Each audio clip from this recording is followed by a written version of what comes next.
Es que suena adentro, ¿tú lo oyes?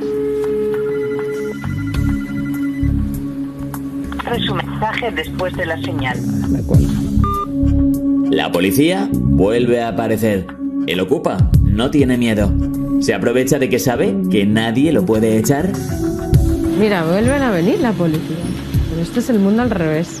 Hola, bona tarda. Buenas, ¿qué tal? Hola, bona tarda. ¿Qué tal, señora? Hola.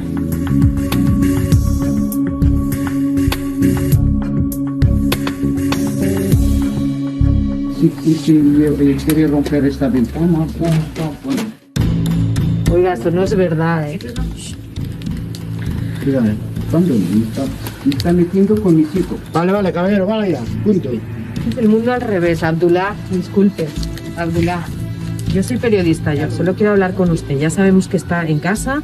Lo que no puede ser es que se invente cosas, que diga que hemos intentado romperle la ventana. Mientras tratamos de hablar con el ocupa, los Mossos reprenden a la legítima propietaria de la vivienda. Oi que vostè m'entenen, Sí, però això és el que intentem canviar. Bueno, però no està canviat, senyora, la legislació és la que és. Per molt greu que ens sàpiga molt. Bueno, que la legislación es la que es y efectivamente nosotros no podemos estar aquí llamando a la puerta de esta persona porque le molestamos Oi que m'entén?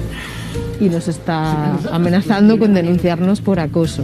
O sea, ni siquiera podemos estar aquí porque le intimidamos. Però vostè també ha d'entendre que la legislació és la que és i si aquest senyor viu aquí, té la vivenda aquí, i si continuen venint aquí cada 2 per 3, doncs s'hauran d'obrir diligències també per aquest motiu.